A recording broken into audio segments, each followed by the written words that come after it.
Et donc, sans plus attendre, je vais accueillir Charlotte Duval qui va nous parler effectivement du BSE. Et vous allez voir qu'est-ce qui se cache derrière ce nom de code du BSE. Si mon outil veut bien fonctionner correctement, je vais le relancer. Il est là.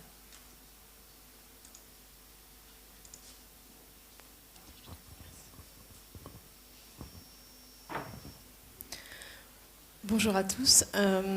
Donc moi je travaille Charlotte, je travaille à la DAS, au service de santé publique, bureau santé environnement. Et en fait je vais vous présenter le projet que l'on a développé avec la DAS et en accompagnement avec la DINUM, qui s'appelle Carto BSE, BSE pour bureau santé environnement. Et ce projet-là nous sert à commencer les enquêtes sanitaires en lien avec la santé et l'environnement. Au bureau santé environnement, on traite de thématiques d'environnement en lien avec la santé. Donc il y a l'eau de consommation, les eaux de baignade, les eaux usées, l'air, l'amiante, la surveillance entomologique, d'autres aussi. Ça, ce sont les principales. Et dans le cadre de nos missions, on a eu le besoin d'utiliser le SIG parce qu'on mène régulièrement des investigations afin d'enquêter sur le lien entre la santé et l'environnement. On a 3 types d'investigations. On réalise 3 types d'investigations. Donc des alertes, des signalements et des avis, c'est comme ça qu'on les a nommés. Les alertes, ça correspond à des cas de maladie qui nous ont été informés par les médecins, les laboratoires. Les signalements, ça correspond à des pollutions de l'air, des pollutions de l'eau, une introduction de nouveaux moustiques qui pourraient être pathogènes pour la santé. Et les avis sur dossier, on nous demande des avis sanitaires dans le cadre par exemple, de nouvelles installations pour la protection de l'environnement, ICPE. Et là-dessus, sur ces différents investigations que l'on fait, notre mission de santé publique, c'est celle que j'ai notée en bas. Donc on recherche les causes environnementales de la maladie, ou alors on recherche les sources de pollution, ou alors on s'assure que l'activité de la nouvelle installation, de la nouvelle usine, etc., n'a pas d'impact sur la santé. Dans ces missions de santé publique, donc, notre objectif, c'est d'enquêter sur les liens entre la santé et l'environnement, et on s'est rendu compte dans nos activités qu'on on fait de la consultation de cartes pour 75% des investigations que l'on fait. Ça correspond à environ 30 à 60 investigations par an. On utilise, selon les cas, selon les situations, jusqu'à une quarantaine de données SIG, avec 10 producteurs de données SIG. Donc on utilise les données des autres, pas que celles de la DAS. Et au bureau santé environnement, on est 8 agents, avec des connaissances différentes, notamment au géomatique. Et là, notre problématique, notre souhait, notre besoin, c'était de regrouper l'ensemble des données dans un seul outil et le mettre à disposition de façon simple aux agents. Donc les solutions choisies, donc on a été tapé à la porte du SGT. Et forcément, les solutions choisies, on s'est dirigé vers Esri, vers Argis Online, avec donc nos outils. Je recommence. Nos outils à la DAS, au gouvernement, c'est principalement Google et Esri. C'est les outils qu'on a à disposition. Donc, en fait, on avait le choix de ces 2 outils-là. Donc on a utilisé principalement Carto BSE, je vais vous parler du projet, mais qui est développé sur Esri, qui est développé sur Argis Online. Et en fait, on a dû garder Google pour une partie des alertes, parce qu'en fait, c'est la localisation des cas de maladie, où on a estimé que à partir d'un nombre de personnes, en fait, c'était pas possible de le localiser sur Internet. Donc c'est de la donnée sensible. là-dessus, malheureusement, on ne peut pas aujourd'hui l'utiliser sur ArcGIS Online. Donc on a utilisé sur ArcGIS Online l'outil CartoBSE. Donc on a utilisé Experience Builder et Survey 1, 2, 3 principalement pour les signalements, les avis et les alertes. Donc CartoBSE, il est composé de 3 étapes. Du coup, c'est trois pages différentes sur Experience Builder. La première étape, c'est une notice. Grossièrement, c'est une notice. C'est pour choisir le type d'investigation. Est-ce que c'est une alerte, un signalement ou un avis? Parce qu'on le traite différemment. Il y a une banque de données, il y a les procédures, un catalogue de données, etc. La deuxième étape, c'est de créer le point de l'investigation.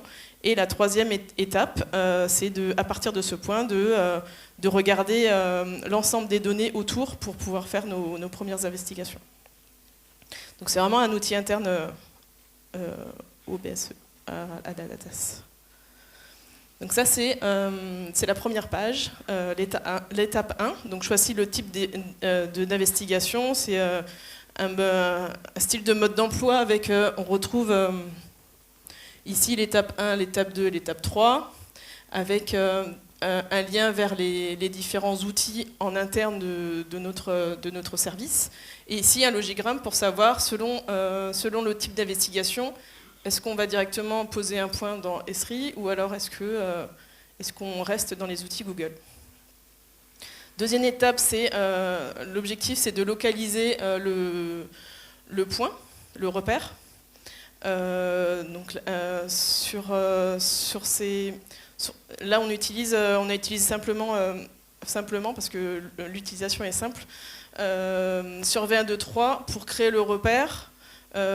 Quelquefois, il y a selon les investigations, par exemple, si c'est un nouveau cas de moustique, on souhaite avoir une zone tampon pour savoir où on investigue par rapport à la distance de vol du moustique. Donc il peut y avoir l'implantation de zones tampons et on peut se positionner avec des coordonnées X, Y ou alors simplement sur la carte. Et la troisième étape, au final, c'est ce qu'on voulait au final, le Graal, c'est à partir du point, observer les autres données.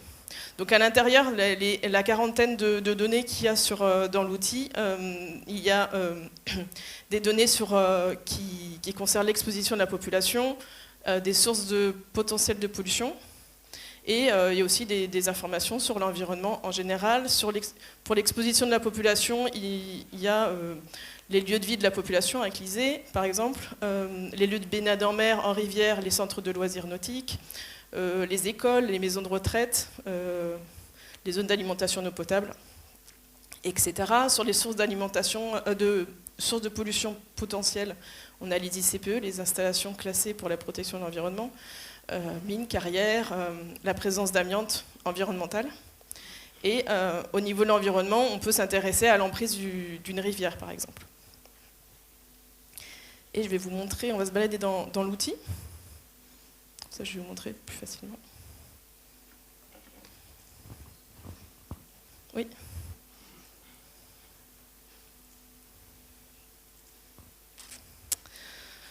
Donc là, on retrouve c'est ce côté-là. La page d'accueil, avec là, on voit que c'est interactif avec des liens. La deuxième étape pour créer un repère. Il faut patienter un petit peu.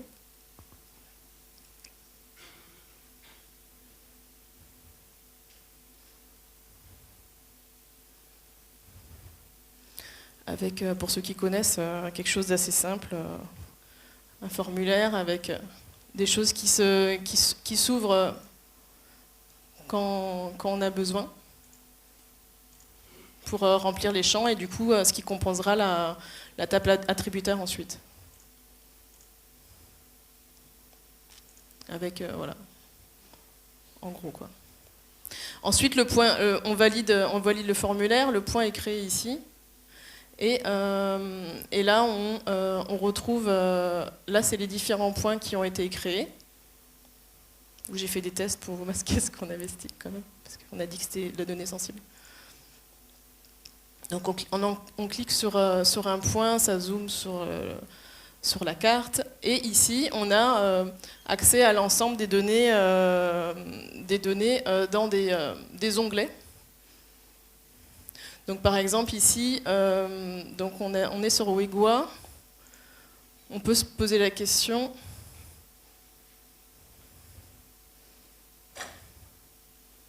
Sur Wigwa, de savoir s'il y a des établissements de santé. Donc là on a un dispensaire ici.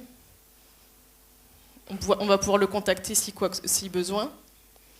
À chaque fois, les pages elles sont composées du coup d'une carte. Ici, si on zoome ou on dézoome, il y a des choses qui apparaissent en plus. Oups. Je suis partie. La légende, l'information sur la source de données. Et ici, des indicateurs. Par exemple, ici, si on veut s'interroger sur des questions d'eau potable, on a des données, les captages de la d'Avar, dont on parlait tout à l'heure, les permis de protection, des zones d'alimentation en eau potable. Et si on veut s'intéresser, là, on a notre point ici à la zone d'alimentation en eau potable. Qui est ici. Donc on sait, si on appelle la commune, on sait que c'est celle-ci. Après, on a des documents annexes. Quoi d'autre? Les moustiques, on a les lieux où on a fait des mesures, etc.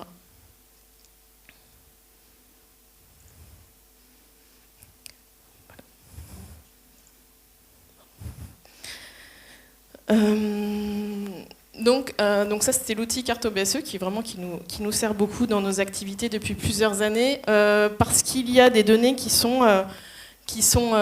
donc là, je vous ai parlé de ça. Il y a des données qui restent sur un Google Sheet parce qu'on a décidé pour des raisons parce qu'il y a des données sensibles de pas les mettre sur ArcGIS online.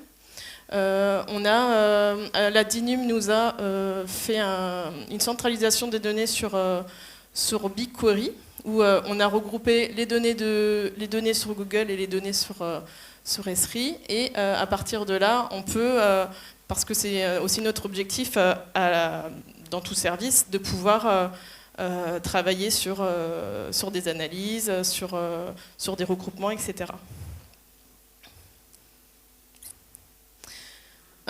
Et pour finir, je vais vous parler des succès et des choses et de la suite.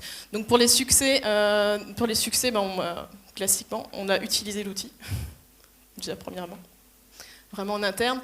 Le grand succès, c'est que cet outil a vraiment répondu aux besoins de l'équipe, parce qu'ArcGIS Online est facile d'utilisation, c'est facile d'y accéder, même pour des gens qui n'ont pas toutes les compétences, si on n'a pas des compétences très poussées. On a pu regrouper, grâce à ça, l'ensemble des données dont on avait accès dans un seul outil, donc centraliser tout ça. On a favorisé la présence de services web pour avoir de la donnée interopérable. Comme ça, on a la donnée la plus à jour lorsqu'on investigue. Et aussi, ça, personnellement, en fait, j'ai été accompagnée par le service de la géomatique pour commencer à monter ce projet-là. Et c'était super d'avoir accès à cet accompagnement. Vraiment, dans le bureau, on a vraiment, et même à la DAS, du coup, par ma personne, on a monté en compétences. En tout cas, on peut discuter un peu mieux, j'imagine, avec quelqu'un qui est formé. Et vraiment, je remercie toute l'équipe de votre disponibilité. C'était vraiment super. Et enfin, les défis à surmonter, un défi partenarial, parce qu'il y a encore de la donnée qu'on souhaite récupérer. Donc c'est des partenariats à poursuivre. Et aussi un défi technique, parce que aujourd'hui, le fait d'avoir des données sensibles, qui sont des données de santé, ça nous limite, parce qu'on a plusieurs outils. selon ce qu'on investigue, on doit réfléchir, est-ce qu'on va directement de l'outil Carto BSE ou est-ce qu'on utilise d'autres outils et c'est pas facile pour les utilisateurs déjà pour l'adhésion, même malgré ça, en fait, l'adhésion elle est bonne, mais ensuite pour faire des bilans et des analyses, on est un peu limité. Donc le projet, forcément, c'est de continuer sur cette voie-là. Et le projet, c'est de travailler plutôt en dur sur ArcGIS Pro. C'est quelque chose du coup, qu'on a en projet à la DAS. Merci voilà, beaucoup. Je vous remercie. Merci beaucoup, Charlotte. Donc effectivement, un projet qui a débuté en 2002. 2002 quand Oui. même. Et donc qui, j'imagine, a eu des petits coups d'accélérateur, peut-être en tout cas dans les dernières années, pour faire monter les gens en compétences. Oui, il y a le développement, c'était de 2002 à 2004, où au début j'ai beaucoup travaillé dessus. Ensuite, le SGT a beaucoup pris le relais sur des parties. Et depuis l'année dernière, début d'année, on a vraiment une version qui nous plaît vraiment. Et pour les utilisateurs, il faut une petite démo, une petite mini-formation. Il faut leur présenter l'outil, vu que c'est assez technique au début. Combien de temps cette formation pour les agents ? Une demi-heure, ça suffit. Une demi-heure. Donc là déjà, en 15 minutes, tu nous as montré aussi une navigation plutôt intuitive au final. Oui, mais en plus, je m'adresse à des personnes qui sont du métier. Donc les investigations, c'est apporter un outil à des gens qui sont déjà dans le métier. C'est ça qui est facile. C'est ça. Est-ce que vous avez des questions à poser effectivement sur cette démarche de développement de cet outil au service effectivement de gens qui connaissent bien leur métier et qui là ont un outil à leur disposition? Oui, Christophe. Je remarque par rapport au RGPD, est-ce qu'il y a eu un échange entre la DINUM ou quelqu'un au gouvernement, le DPO et nous sur ces questions-là de RGPD? Oui.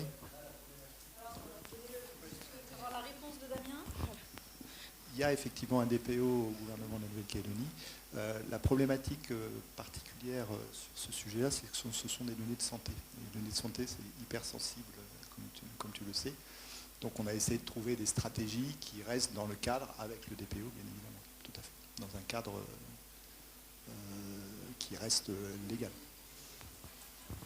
Ce qu'il y a, c'est que je ne vois pas trop la différence entre Esri et Google par rapport aux questions de RGPD et de matching avec les engagements des éditeurs, y compris Esri, par rapport au RGPD. Et généralement, on n'a pas de c'est la première fois que j'entends un problème comme ça sur RGPD. Donc je voudrais savoir si nous, on a eu une relation avec votre DPO sur le sujet pour l'éclaircir. Alors, il y a eu un échange avec les équipes Esri. Moi, j'ai demandé à tes équipes, alors j'ai plus les noms en tête, s'il y avait une habilitation sur les données de santé. On m'a répondu que malheureusement... habilitation de données de santé, c'est un autre niveau, c'est pas le RGPD, c'est autre chose. Habilitation données de santé. Okay. Et malheureusement, parce que l'idée, c'était effectivement de centraliser tout sur le même outil. Et à cause de ce petit bémol, on n'a pas pu justement aller dans cette direction-là. Habilitation données de santé, c'est finalement la responsabilité de qui doit avoir cette habilitation ? L'hébergeur de données. L'hébergeur des données. Exactement. Moi, je vais juste rebondir pendant que j'ai le micro, j'en profite, pour l'aspect accompagnement. C'est des choses, je pense, qui fonctionnent très bien. C'est-à-dire que depuis quelques années, on a mis en place au niveau du service l'accompagnement des directions métiers. Tu as parlé d'échanges où on se comprenait bien. Moi, je dis toujours qu'on manque de traduction entre les métiers et les techniciens. Là, dans ce cas particulier, on a fait monter en compétence effectivement une personne, en l'occurrence toi. Et le fait d'avoir beaucoup moins de problèmes de traduction fait qu'on arrive à mieux se comprendre. Donc on a mis en place beaucoup de choses on essaie de s'adapter en fonction plus au niveau des ressources humaines qu'on a en face pour essayer de faire monter en compétence un maximum. Alors c'est pas inintéressé, moins on travaille, mieux on se porte. Et l'idée c'est que vous puissiez surtout être beaucoup plus autonome dans la réalisation de vos projets. Là, tu as dit qu'au début, effectivement, tu avais pris la main. On a repris la main quand ça s'est complexifié pour être plus efficace, tout simplement. Donc, en tout cas, l'accompagnement est quelque chose qui est énormément mis en place au niveau du service de la géomatique. C'est très chronophage pour nous, mais sur le long terme, on y gagne. Voilà. Merci encore. Et Damien, est-ce que d'ailleurs ça a été fait avec d'autres directions autres que la DAS? Si vous pouvez nous citer 2-3 exemples ou au moins 2-3 directions dans lesquelles vous avez eu cette démarche justement d'accompagnement? Oui, enfin, ces dernières années, comme je disais, on l'a fait beaucoup. Là, on est en accompagnement avec le service route de la DI3T, par exemple, où on accompagne sur la réalisation sur la 2x2 voies, par exemple, qui était là, ou avec le service du parc, où on accompagne aussi. Il y a une personne, je ne sais pas s'il est là, mais qui vient dans nos locaux, on accompagne, elle a toute l'équipe à sa disposition pour travailler sur ces données. Dans l'organisation du service de la géomatique au niveau du gouvernement, on essaie d'être assez souple là-dessous. On garde une prérogative, c'est tout ce qui sort au niveau public, on reprend la main. On veut qu'il y ait une certaine homogénéité. Déborah en a parlé tout à l'heure au niveau des explorateurs carto, etc. On essaye d'avoir la signature gouvernement au niveau communication. Donc on garde la main sur tout ce qui sort au niveau public. En interne, on a cette déclinaison possible en disant vous êtes complètement autonome, faites vos applications, gérez vos données, on n'a même pas votre mot à dire. Si vous voulez de l'accompagnement, c'est le cas de ce qui se passe avec Charlotte, avec la DI3T, avec le parc, vous venez, on vous aide à faire, et si vous n'avez pas le temps, ou vous n'êtes pas assez geek, mais vous savez ce que vous voulez, on fait pour vous. Donc voilà, il y a toutes ces déclinaisons possibles. Y a-t-il une autre question pour Charlotte sur l'outil BSE, sur la démarche? Oui, Cyril?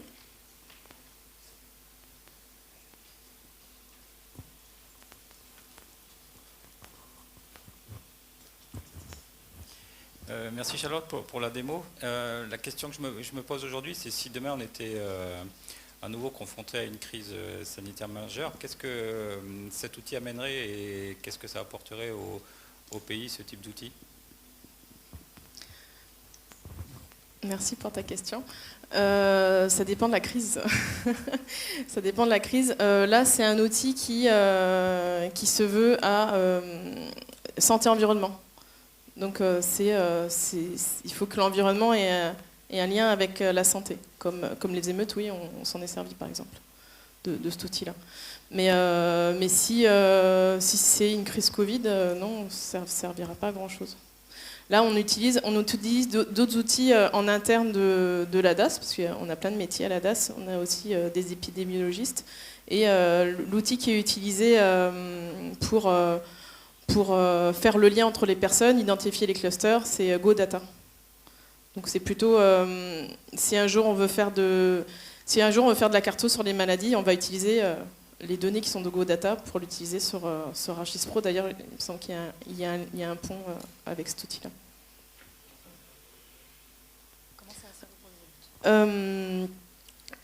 Comment ça a servi pour les émeutes? C'est quand il y avait une entreprise qui brûlait, selon quel profil elle avait, en fait, il peut y avoir des risques. Risque radioactif, risque tout, en fait, enfin tout ce que vous pouvez imaginer, on était tous là, à peu près. Donc en fait, on regardait ce qu'il y avait autour, le risque. Mais après, est-ce qu'on avait la main ou pas sur le reste? On l'avait en partie, mais pas totalement. On donnait des informations, en tout cas, aux décideurs. Est-ce qu'il y a une dernière question? Quelques minutes? En tout cas, intéressant de voir que cet outil était utilisé effectivement pour la gestion des risques, et j'imagine en plus avec d'autres, donc pour les décideurs et d'autres directions du gouvernement, j'imagine, pour alerter. Pas d'autres questions. Eh bien, un grand merci Charlotte pour cette présentation.